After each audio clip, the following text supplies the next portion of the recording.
Was that a microcosm of your season? It was disappointing, I know that much, and it's, we tried to change it tonight to be on the front foot, but it probably was a little bit too much for some of the lads that are feeling the pressure at the moment. Was it also, in a way, defensive, you staying loyal to that 3-5-2 the way it turned out?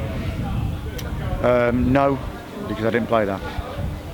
You didn't, no, but with the outcome as it was, Yeah. Is that you saying, well, okay, you've asked me to change it, I've changed it? And No, I think we've talked about, and we have changed in games. We've changed to 4-3-3 and 4-4-2.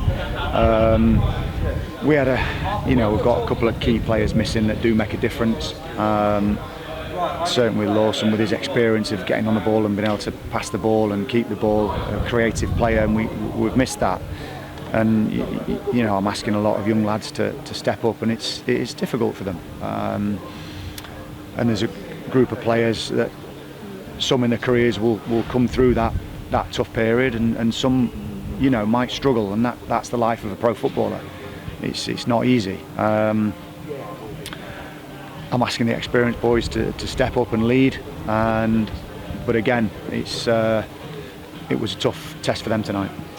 Halfway through the second half, you'd made some changes, you'd changed the tactical shape. Were you still trying to win it from that position? Because Aldershot appeared from our commentary position as if they were trying to sort of push on and you were getting pinned in. No, I mean, the conditions were difficult. I think both we've just spoken about that with the opposition. Both teams found that a little bit.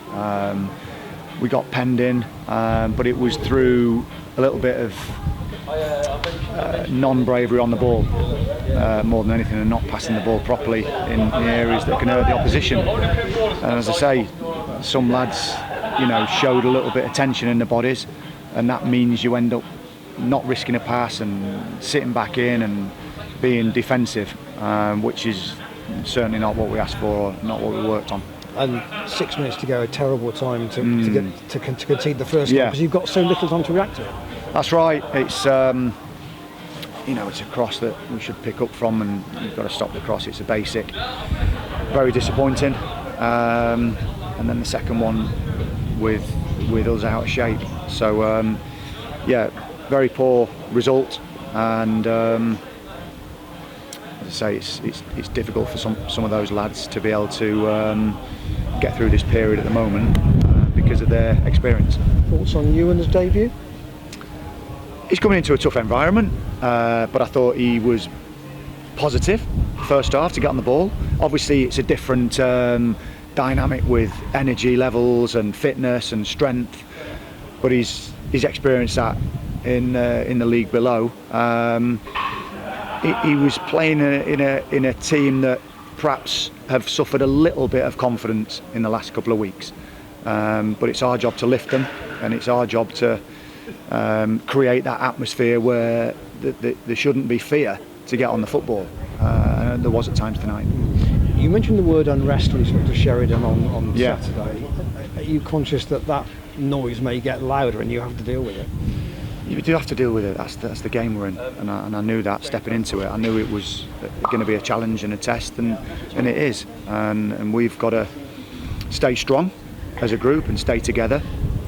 I said to the lads before the game, the fans need something to get behind, and you've got to give them something, and not enough were able to do that tonight. You've got one new face in the door, albeit so you've lost Sam Pearson. What news on any others? It's ongoing. It's a challenge because of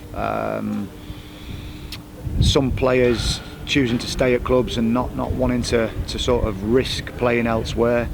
But the search continues. I'm working all hours to try and do that, and to try and get the right player in, or players that can be better.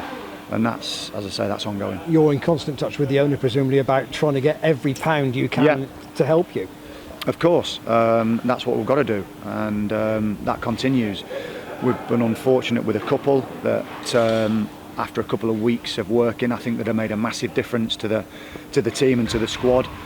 A couple have changed their minds last minute. Not so much changed their minds, but the club's decided that they needed to stay because they got in their teams. I can't mention the lads, but they would have made a big difference to us. Can't do anything about that. You just have to move on, and the search continues tomorrow. How is that difference in the budget? Is it meaningful? It's like any club in our position. It's, you know, we've got to be shrewd with our search. It's hard then, isn't it? Because you're Yeah. looking at free agents and loans. Yeah, it's difficult unless we reshuffle the pack, and that's not always easy in football. There's been enough within the building to be much better than that. That's what I would say. A couple of key players we do miss. There's no doubt about it. If those players are not at full tilt or are missing, it makes it a really difficult challenge every game, because all teams in this division are capable.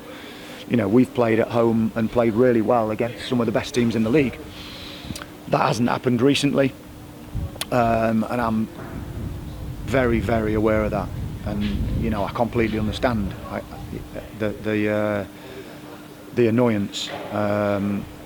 All I can do is turn up tomorrow and work hard to change that, and that's what I'm doing. You're still convinced you have the tools to do the job? 100%. And that's not you necessarily, but the tools within the group. We need bodies in, of course we do, and you know, that's what we're talking about now. We're talking about being able to change it, but it's going to take a little bit of time, and at the moment there's nothing I can do about that. I've just got to keep working hard and keep trying to get the players we've got better. We changed it tonight to try and be more positive. Did it backfire?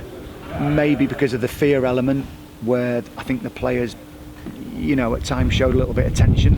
And as a footballer, I've been in those situations. You know, you perhaps don't make the angle to receive the ball. You don't make the running beyond. You don't try and be brave to make the right pass, because you've got a little bit of uncertainty in your body. But I've told the lads, you don't need that. We haven't got time for fear.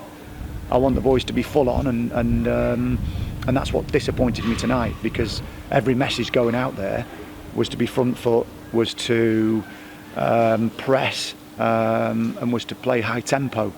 Didn't materialise, and I've got to work out quickly after tonight's performance. Why not? And you've got to take that to Maidstone on the 4G on Saturday. They lost as well tonight, so it's two teams in the bottom four.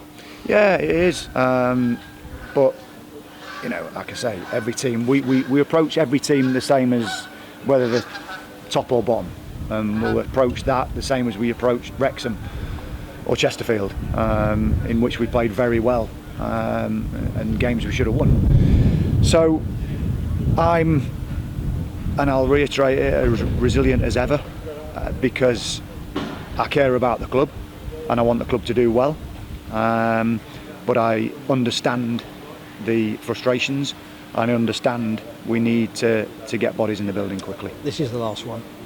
Is the biggest worry the fact you've gone 4 games without a goal? Teams do, and I'm not happy with that. And we've tried to rotate the strikers to say to one of them, it's not just the strikers, set pieces, it's midfielders scoring. You know, Jamie Record scored 3 goals from wing back pretty early, so it's not just the strikers, but it falls to them, because more often than not they need to create something out of nothing, and that's what we haven't had. That's what we haven't had, a game changer in too many games, and that's why the search continues.